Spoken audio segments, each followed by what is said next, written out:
Hey guys, welcome to the Massive Iron Channel. I'm Steve Shaw. In this video, I'm going to help you find out how to tell if your workouts are junk. Before I get into this topic, before I get into this topic, if you have any questions or comments, drop them down below. The best topic ideas I turn into videos just like this. All right, so we're in the game of improving our workouts. You want to tell if your workouts have some blind spots, if they're not completely effective. How can you tell if your workouts are junk? Well, I have 6 quick ways to help you figure out if you need to make some sort of adjustment. So let's dive in.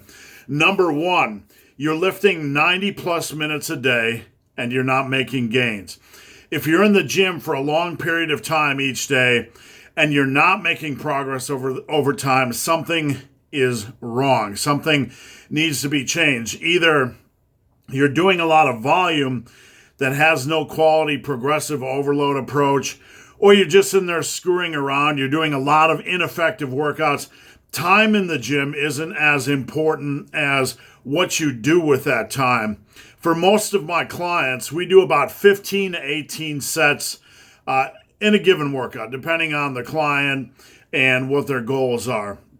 And my goal for them is to get this done in 70 to 75 minutes max. Now, not every one of these sets is hardcore. They're not all pushed to the limit. But generally about 50 sets on any given day and for any workout for any client are what I would call hard sets. So if my average client is doing this type of work, 15, 18 sets, with about 50% of them being hard work in 70 to 75 minutes, what does that mean for somebody that's training longer than 90 minutes and not seeing any gains? It means they need to trim back time a little bit, maybe trim back volume a little bit. You need to get back to the basics. Making every set count, trying to focus on making every set count. And I made a video about this just earlier in the week. Make those sets count. You can start with 2 sets per exercise and build up if you want, but we need to focus on quality rather than quantity.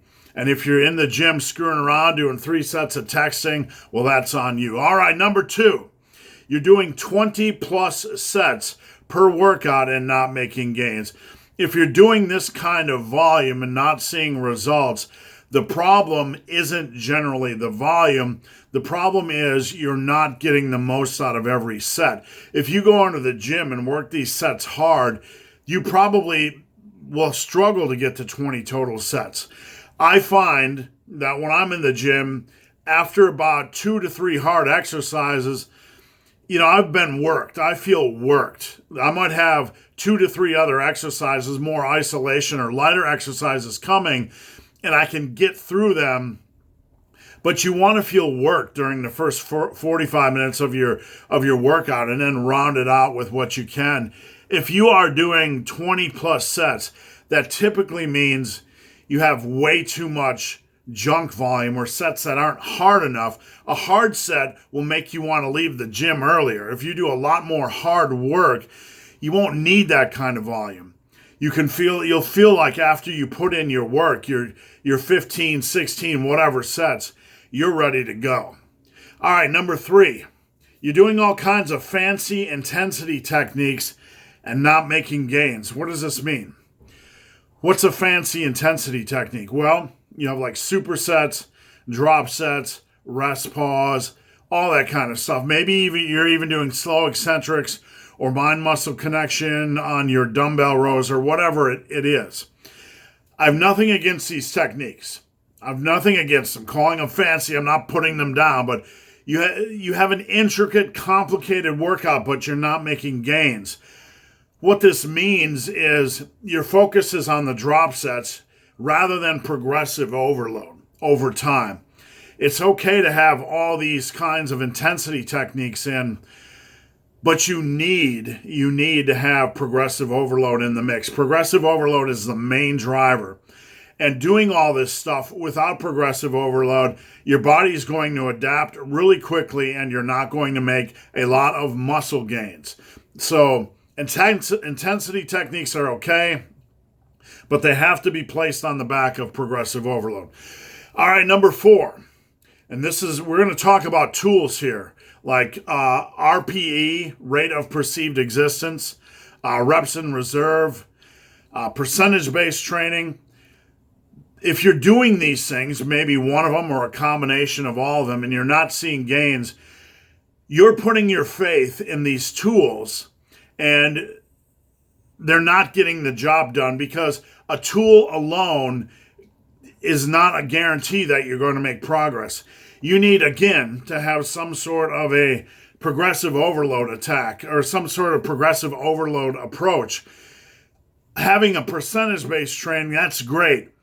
But are you attacking your work, right? What's your mechanism for progressing? Having a tool can sometimes be a replacement for having to work hard. Not for everyone.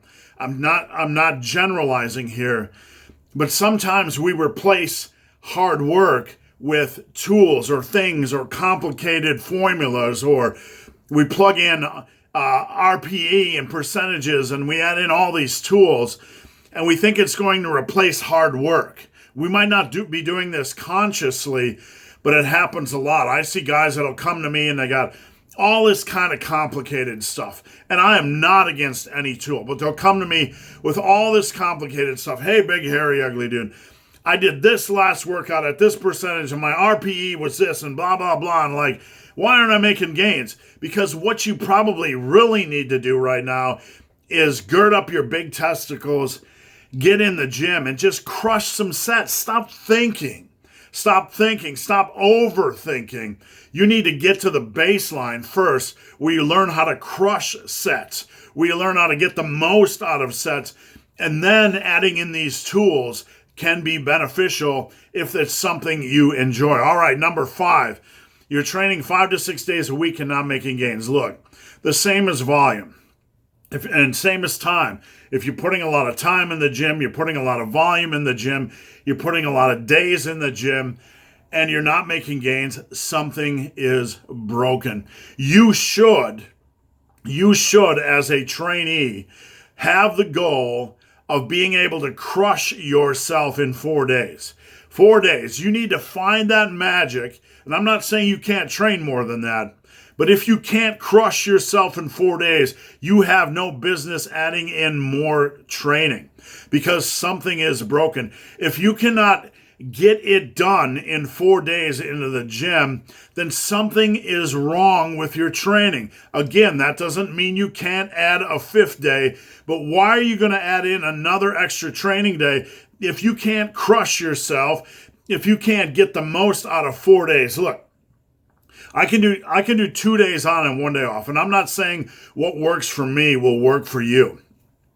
But I know after 2 hard days of training, the 3rd day I feel sluggish and I need a day off. Now, I could lighten things up a little bit. I could go less intense. I could work less hard, and then I could work more days, but that's backwards. You want to find a way to get the most out of 3 or 4 days, and then you can build up in your training. All right, lastly, and this is a big one, you're using all the big compound lifts, all the stuff that everybody talks about, squats and deadlifts and military press and barbell rows and pull-ups and the whole 9 yards. You're using all these lifts, and you're not making any gains. What is wrong? What is going on? Well, number 1, you need to take form seriously, okay? This is a serious one, and don't gloss by this. I've been beating this drum all year. You need to take form seriously. If your squat form sucks, if your squat form is subpar, you're not going to get a lot of proper stimulation in your quads and even in your hamstrings and glutes and whatever.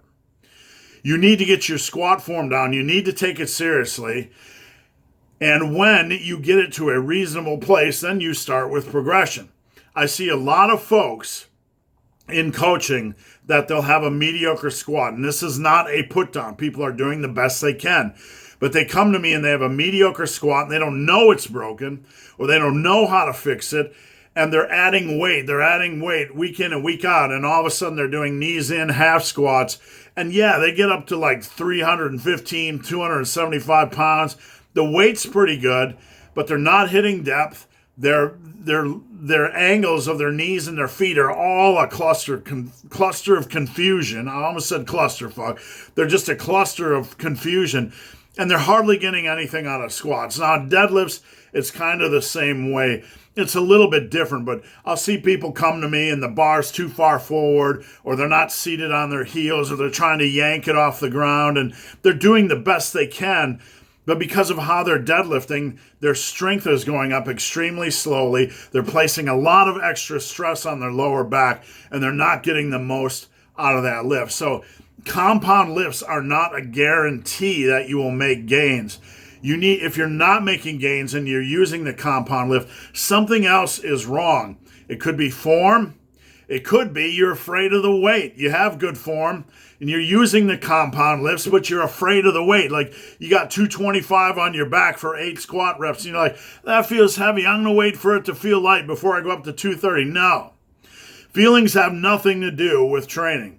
You need to have good form, and you need to get under the bar with the weight you're supposed to get under, and then attack and just let the reps fall where they can, or where they will. So big compound lifts and not making gains, you need to make some sort of adjustment. Form, your attitude, or maybe if that's all you're doing is compound gains, maybe you need to add a few dumbbells and machine exercises in to round out your plan. So guys, hope this video has been of some help. If you have any questions or comments, drop them down below. If you made it this far in this video and have yet to subscribe to my channel, please do. I'd appreciate the support.